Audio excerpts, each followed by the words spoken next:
Good morning, guys. Hope all is well. Today is April 15th, Monday. Hope you guys are doing very, very well. Markets today started off very strong, especially after the weekend when there was a lot of news about Israel bombings and Iran drone strikes. A lot of people on Twitter, especially, were talking about how the market could go down. Started very strong, but now seems to have tapered off. Strong consumer, which I think is the bigger story than necessarily the Israel issue, which is the strong consumer means inflation goes up higher. Inflation higher means interest rates are going to be longer for higher, which should be negative for the market overall. Anyway, one of the companies that showed up on the radar screen is Broadcom. Now, Broadcom has been around for a long time in many different avatars. This is a company that has been primarily grown out of acquisitions. They've done a lot of large acquisitions like LSI Semiconductor, CA Unicenter. Broadcom essentially bought a lot of companies and consolidated them. They're a consolidator. They're a semiconductor and infrastructure software consolidator. And the CEO, Hawk Tan, has specifically mentioned that that is the opportunity for them. Now, to give you context, CA, which is Computer Associates, was by itself a consolidator for many, many years. Started out in the mainframe era, went through a lot of challenges with the CEO and the president of the company being indicted for fraud. Literally went through a whole bunch of challenges back in the early 2000s, I think, to mid 2000s. They were a hot stock in 1990s. And then after that, they've just been acquiring companies and consolidating them, trimming out all the fat, removing the costs, and focusing essentially on the large enterprise customer base of about 500 to about 600 customers. They have acquired companies like Symantec, they have acquired companies like VMware, and that has helped them be able to focus on just very strong revenue from these companies, very strong install base, raising prices and cutting costs. So they've done a good job of that, and they continue to do very, very well across the board. Let's take a look at Broadcom overall. Keep in mind that this is going to be a little bit of a different analysis, given that this company has a ton of things in its foray.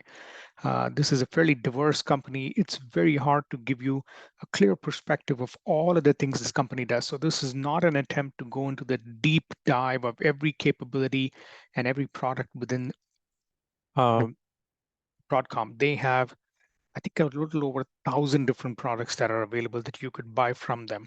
But they focus on the primary 500 to 600 customers that they have and go deep within that with multi-million dollars in revenue. The company itself has been doing over 30 to 40 billion dollars revenue, growing very strong at high single digits to now getting to even close to saying that they might go in the double digits timeframe.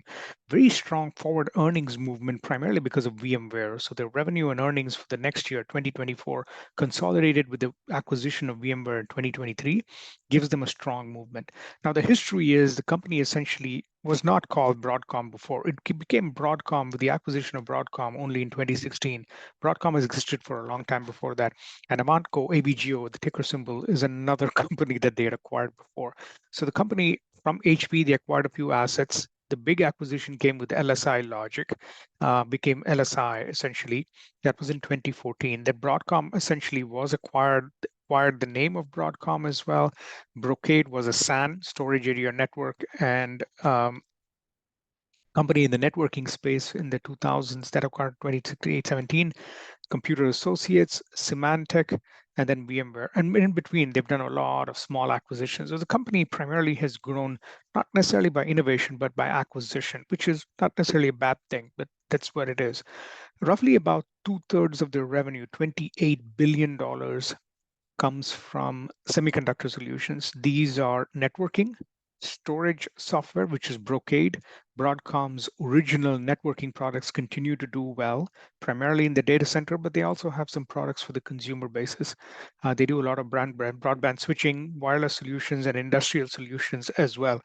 AI on the server storage side and the networking side are the big push.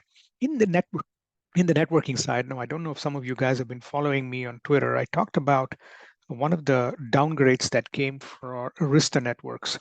Arista Networks has been one of the companies that I've held for a long time. Very strong company, doing very well.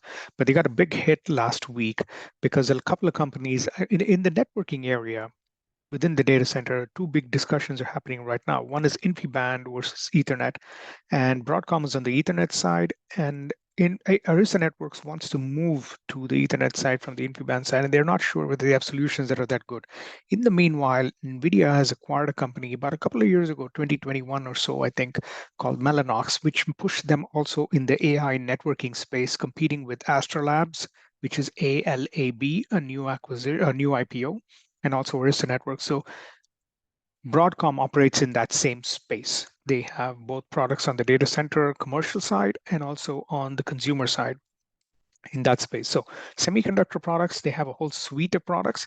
Primarily networking is where they make most of their money. Storage is Brocade, which is the acquisition, and a whole host of other solutions.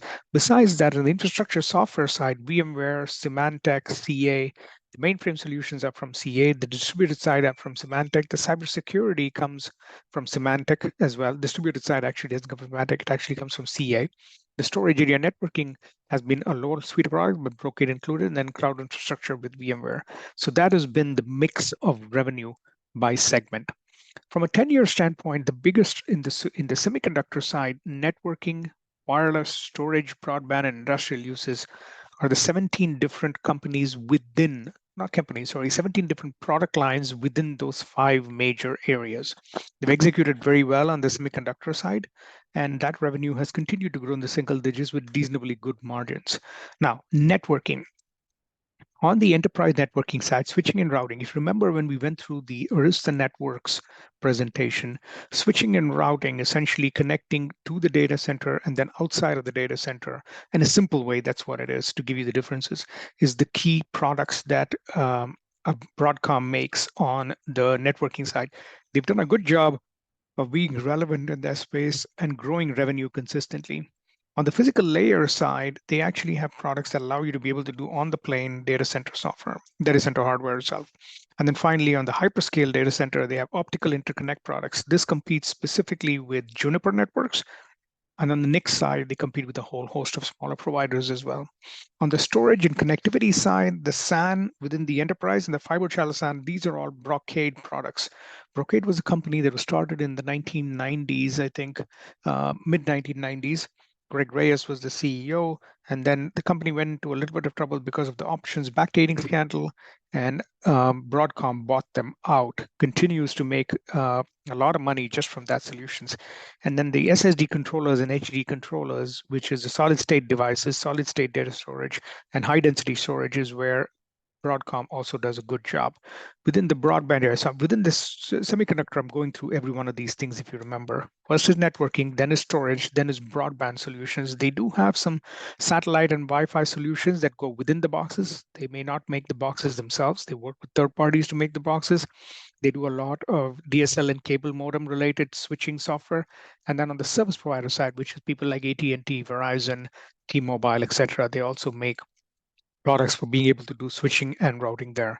Within the wireless connectivity devices, they work with Qualcomm, but they also compete in certain areas. Filter modules, essentially for the low-end systems, and then all the way up to connection modules across the board for a lot of different products.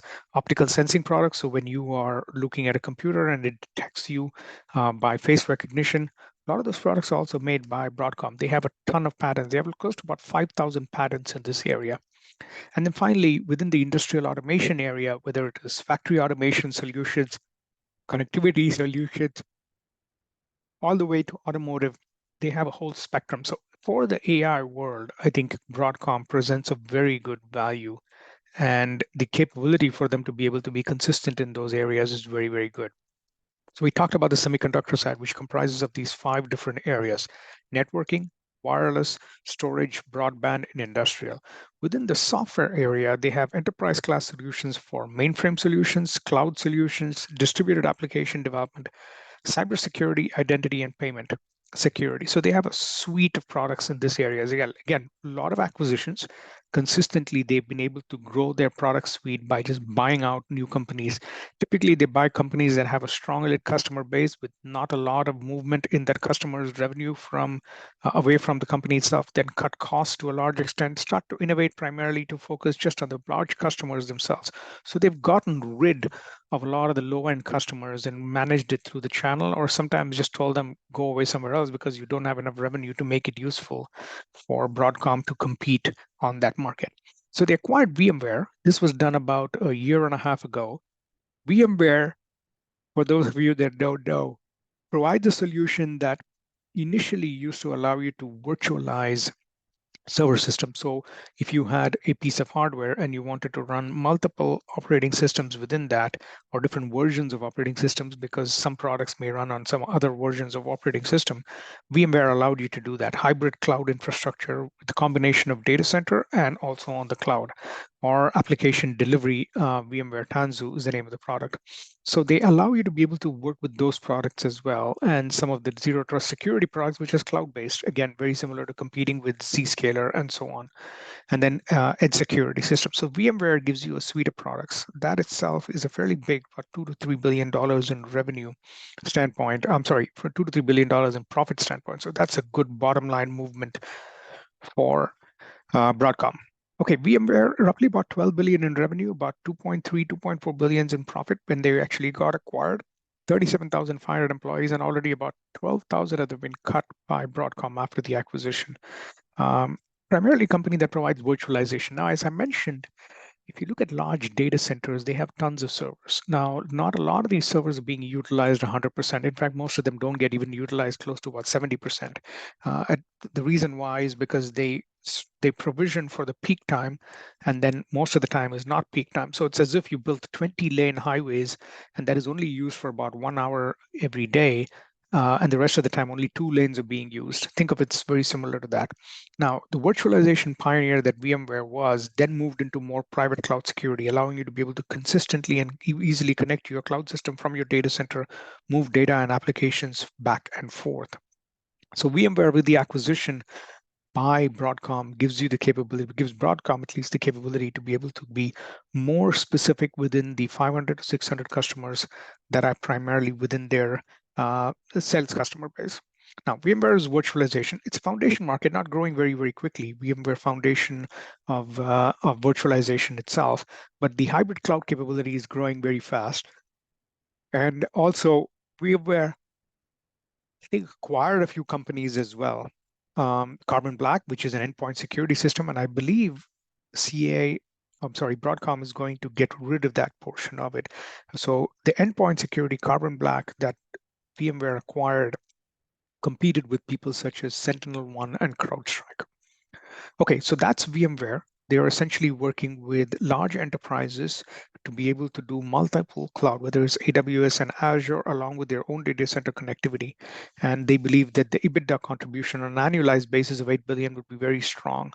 Now, before Broadcom, revenue acquisition, the revenue is somewhere around $15 billion. With Broadcom, they'll get to about $27 billion.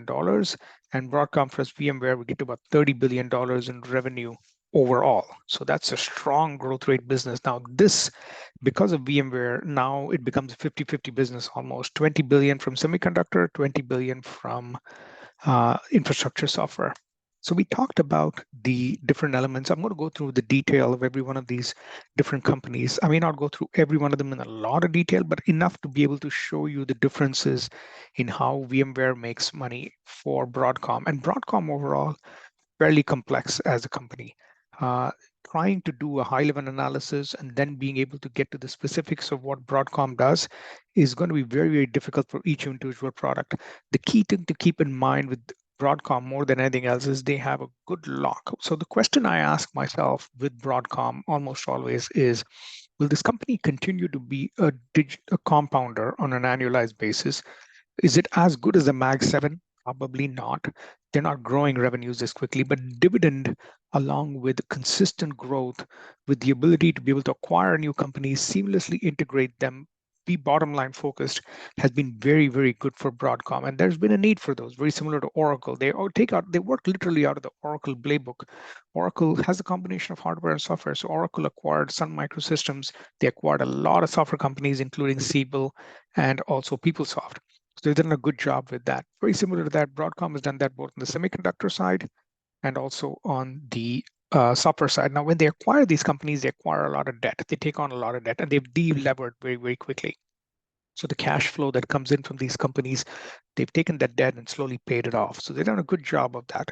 Okay, across the VMware, going back to VMware, workloads essentially are the key growth. How do they take it from on-premises to telco hosted, and also from the public cloud to the edge? When that grows, VMware helps you grow as well. Now, VMware has a suite of products from the virtualization systems. This is what you see here: software virtualization, storage virtualization, network virtualization. This is a virtualization software that they provide. On top of that, they have the hypervisor. Hypervisor essentially is the virtualization capability that lets you, if you remember when we did the Nutanix presentation, if you haven't checked that out, go check it out on my YouTube. Just search for Nutanix and my name, or within this channel, you'll get a link to it. Now, Nutanix provide hyperconverged infrastructure that allows you to, instead of having a storage team different from a compute team, a server team different from a networking team, you can converge all these systems into one, reduces the number of people that you have to use, reduces the footprint as well, makes security a lot easier. Very similar to that, VMware also offers a solution, competes with them very, very well. Now, the Cloud Foundation allows you to be able to manage your cloud systems very effectively.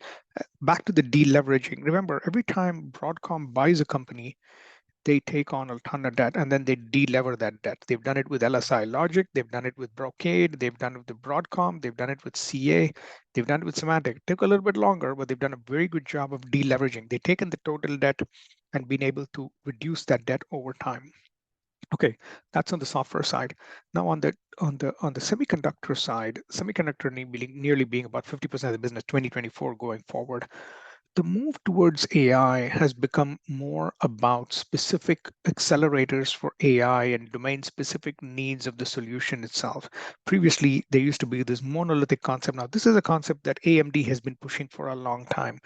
The concept of being able to have a monolithic piece of architecture that has to reduce its size and footprint because of semiconductor physical needs, you cannot go below 0 nanometers. So that's going to be the challenge going forward for a lot of these companies. But that's not the big driver. It's not like once you get to 0, what happens? The problem is more, how do you make sure that the density can be spread across multiple systems? So instead of taking one big byte of something, you want to be able to break it down to smaller bytes that interconnect with each other. That is called chiplet capability. AMD has been the leader, been doing it for decades. Now, initially, it was assumed that that essentially gives you poor performance, but Broadcom and AMD, and now even Intel and NVIDIA are all pushing towards this chiplet requirement capability that allows them to be able to build more faster chips for a price performance that is very effective. Now, custom ASICs, integrated circuits, both from an asynchronous standpoint, has been something that Broadcom has been having a lot of experience with. So as opposed to buying merchant silicon, you will typically buy merchant silicon means someone like an Arista Networks will go buy the silicon from an Intel or from somebody else. In this particular case, Broadcom also provides custom ASIC chips. Being able to give you that capability is useful for a ton of their customers. Their biggest customers, including Arista Networks, Qualcomm, and a whole host of other providers. On the server side, Dell is a big customer, HP is a big customer. So Broadcom has a lot of customers. Microsoft is a big customer as well of these systems. Now, the silicon capabilities associated, remember, we talked about the 5 different areas: networking, storage, and so on and so forth, all the way to industrial. Within that, the capabilities that are required to provide each of these is across the spectrums, from architecture to processing to signal processing, and then all the way across to connectivity. I'm not going to go through in a lot of details, but suffice to say that the breadth of the capability technology needs and the kind of talent that Broadcom has is unparalleled, which is why it makes it very hard for people to be able to get rid of them on an ongoing basis.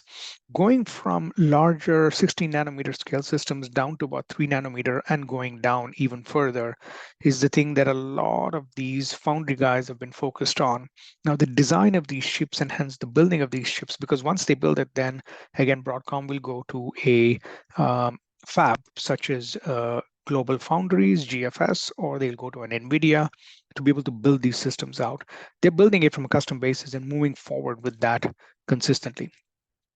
Now, the go-to-market capability of Broadcom took away from thousands and thousands of customers that Symantec and CA had. Both of them had hundreds and thousands of customers. And they just focused and said, guys, we're going to focus just on the top 500 to 600. So they have about 600 customers. 70% of their recurring revenue comes from there.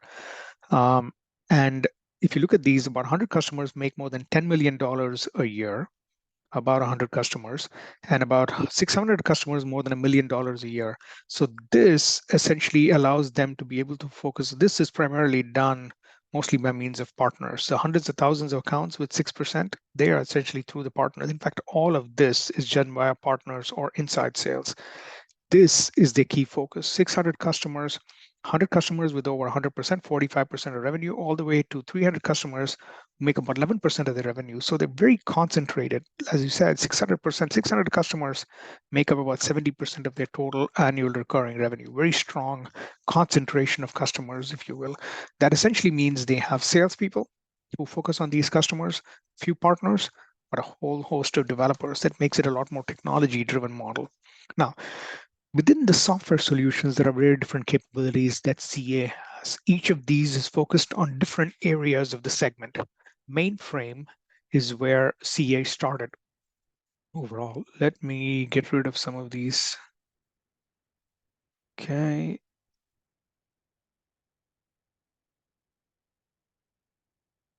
All right. And I'm going back now to the pen. Okay. Mainframe systems, CA Unicenter. It's just not as growing as a market. It's still a $7 billion market. Mostly it is CA, which is Broadcom, which is about 35% of the market. IBM has a whole suite of products within there, and BMC has a whole bunch of products. BMC is a private company. IBM has Tivoli and a whole suite of other monitoring, management, making sure they work on time, mainframe solutions, if you will. Now, most of us tend to think that mainframes are done. They're not actually. They're still running about 20% to 30% of the workloads overall. And CA tends to dominate that, which is a part of Broadcom. About 40% of their business still comes from there. They are very well ranked as well as a Magic Quadrant, even in not just the mainframe side, but also on the distributed side, very well ranked. So they compete in a certain extent with planning solutions with companies such as Atlassian, which is Team and ServiceNow. Now, the network operations and monitoring solution, also from CA, along with a little bit of Symantec, allows you to be able to manage your network more effectively for operations management, a part of which is the network. And their solutions drive capabilities there. Broadcom, again, fairly well managed and measured and very highly regarded, especially in the networking side, very, very highly.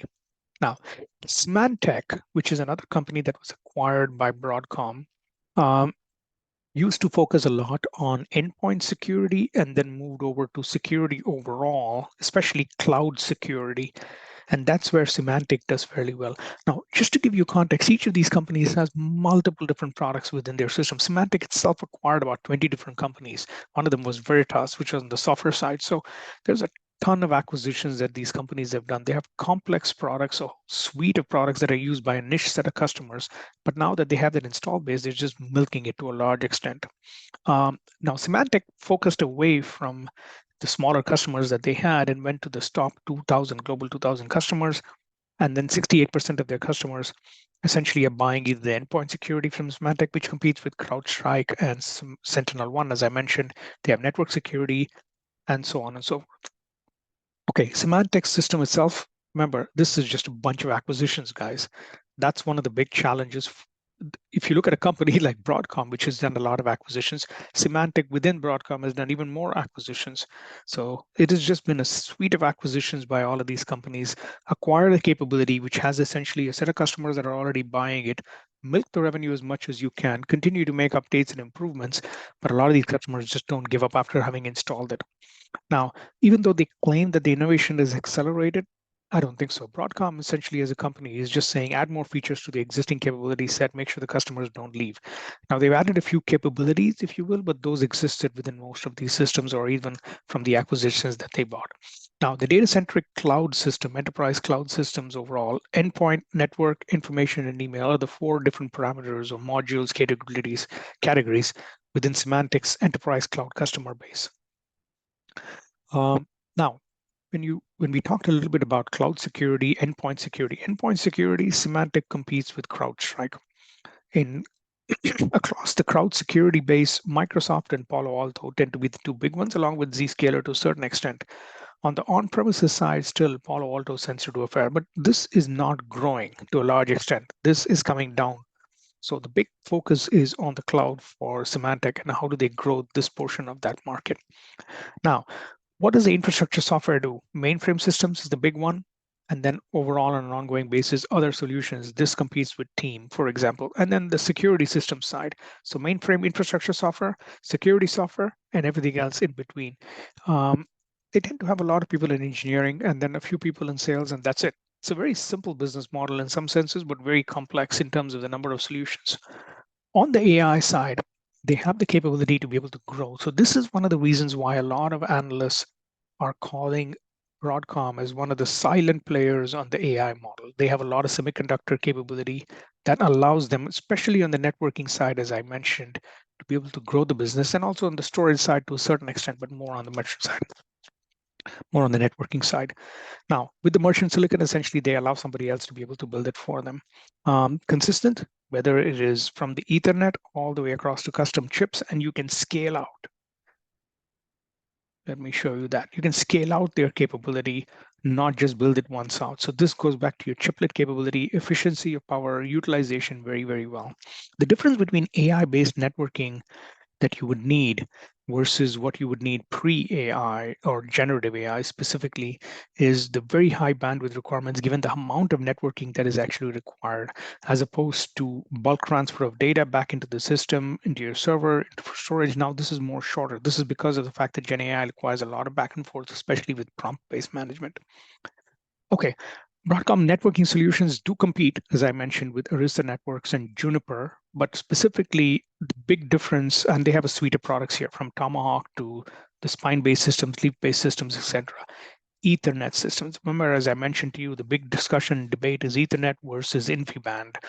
And a lot of the bigger companies used to focus on working with Arista Networks on the InfiniBand side, but now given NVIDIA, Broadcom, Arista, Astrolabs, and a few others as well are competing to be able to take care of this portion of the market. This will be an interesting watch overall. And Broadcom is one of the players in this market. Now, each of these large companies, such as Amazon, the cloud providers, especially with Microsoft, Amazon, and Google, are all building their own. So Google, as I mentioned to you last week, announced their own chipsets, Trainium, and Trainium is one, but also Axion. Axion is what Google's is called, and Maya is what Microsoft is called. Meta has built their own. Each of these guys is building their own. And last week, even Intel announced that they have a chip that competes with the NVIDIA GPU Hex 2000. So each of these essentially needs networking capabilities, and Broadcom is probably one of the three, Astrolabs being another one, which is a very good competitor. NVIDIA has their own, but not used as much, but still from an InfiniBand perspective, they're replacing with a lot of Ethernet. And then the evolution of the server itself on the AI side has gone from compute more locally to just expanded from a scale out perspective. Okay, lots of options available, whether it's accelerators, network interface cards, NICs, as we call them, the CPUs themselves or GPUs, and then storage and memory, the four major capabilities that are required. And this allows Broadcom to be able to support accelerator-based capability for AI. Now, Broadcom has grown to remember when we talked about it, nearly $40 billion in revenue is what they're going to do in 2024, nearly 40. Very strong gross margin of 75%, very strong profitability. Free cash flow is great. Dividend is great. Summary-wise, this company is an extremely good, well-run, efficient company. Looks like a bunch of different logos, looks more like a NASCAR with a bunch of different logos on the company, but there are some operating model themes that are consistent across all of them. They will take on a lot of debt, they'll delever as much as possible, they'll cut a lot of headcount. They've been consistent with what they've done in that. Very, very, very category leading solutions. That's Broadcom in a overview, not necessarily a nutshell, but essentially an overview. Now let's go through the 5-step process. See what we find about oops, that's not what I wanted to do. I wanted to say share. Okay. We start with the revenue and financials, annualized basis. So this is a company that has grown 70 billion to about 35 billion, single-digit growth. So it's moved up a little bit in the last 2 years to double-digit growth, and then now come back down again to single-digit growth on an annualized basis. 70% gross margins. Wow, look at the cash. This is nearly 50% net margins. This is a cash-rich business. EPS, where is that? Earnings per share, $33 earnings per share, growing at 23%. This company just churns out cash like crazy. Well, most companies do, but okay, after the single-digit growth of last year, 2023, 2024 begins with a bang at 34% growth. That's what is exciting. That's why it showed up on the radar. Look at this. This is essentially just growth is stalling, and then boom, it strikes back up again at 30%, probably because of VMware more than anything else. I bet you it's because of that. Okay, pre-tax income of 1 billion, net income, and then EPS. Where's the EPS? There you go. Diluted earnings per share, $2.38. So this was about $9, and then it's come down to $2, primarily because of the acquisition. They had to pay down a little bit of debt, I would imagine. Balance sheet, they probably have a lot of debt. 20 billion in cash, 40 billion in debt. There you go. And most of the current assets should be in goodwill. Intangible assets, most of it in goodwill. This is because of acquisitions. So they have a lot of debt. They have 40 billion in debt and 20 billion in cash. So the debt to cash ratio, not very good. We'll go through that a little bit, but as long as they have the cash flow to support it, 4 billion in cash year over year, strong margins, good growth. I think this is okay. Growth is stalled, but now seems to be coming back up again. So let's look at valuation numbers. This is high, but earnings are growing very quickly. This is also high, but gross margins are very high. This is really high for a company which was growing at single digits. This would have been what I would have expected. Look at this. It's gone from nearly 7 times to 16 times, more than double. That's the valuation multiple that I don't get at all. That's ridiculous valuation. This has all across the board, software valuation multiples are just through the roof. So it's frustrating to see such high valuations for even companies that are not growing very quickly. But that's the nature of the beast right now. It's going to come down to mean reversion hopefully soon.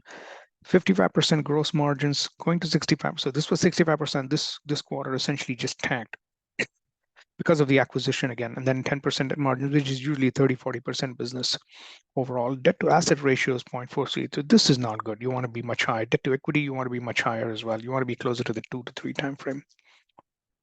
Okay, that's on a scale of 1 to 10. I'm going to give this probably a 7. Good, strong revenue growth. Now, 30%, if it continues that way, that'll be good, but I really doubt it's going to go there. It's not going to go to continue, but a VMware growth, I think, will be a good addition. Now, it has quite a bit of downside, 17% downside, 27% upside. Yeah, they're not expecting a lot, are they? Because this is so richly valued. Let's look at annualized EPS and annualized revenue growth. So 2023, they did 35 billion. Next year, they do 50 billion, primarily because of acquisition of VMware. That's going to add a $12 billion market. So if you look at the base level, they're not growing significantly. It's about 7%, 8% growth. This is primarily because of VMware's acquisition. That's ridiculous. Look at this. It's going to 50 billion, 62, and then drops. That's amazing. Did you see that? It's going to 50 billion, 60 billion, and then drops to 50 billion again or less in 2027, probably because the forecasts are not very good. Okay, an analyzed basis this year, okay, EPS is not high because the margins are contracting. So there's only a 10% improvement in margins, but nearly a 30% improvement in revenue. I can see this having a little bit more downside than upside, but it's been growing very, very well. Really, I'll show you one of the things that was interesting. We'll get to that in a little bit, actually. Let me get rid of all of the drawings from before. Okay, on the monthly chart, this is a stage 2 ramp up. It had a little bit of a breakdown here, but a stage 2 markup phase. On the monthly chart, that's the longer term trend, and the trend line longer term is a trend going up. near the 52-week highs, actually, to be honest. And within now, you see within the daily chart, this is interesting. This is essentially consolidating. Where it goes is interesting, but it's essentially consolidating. So that's a flag. That's a good flag.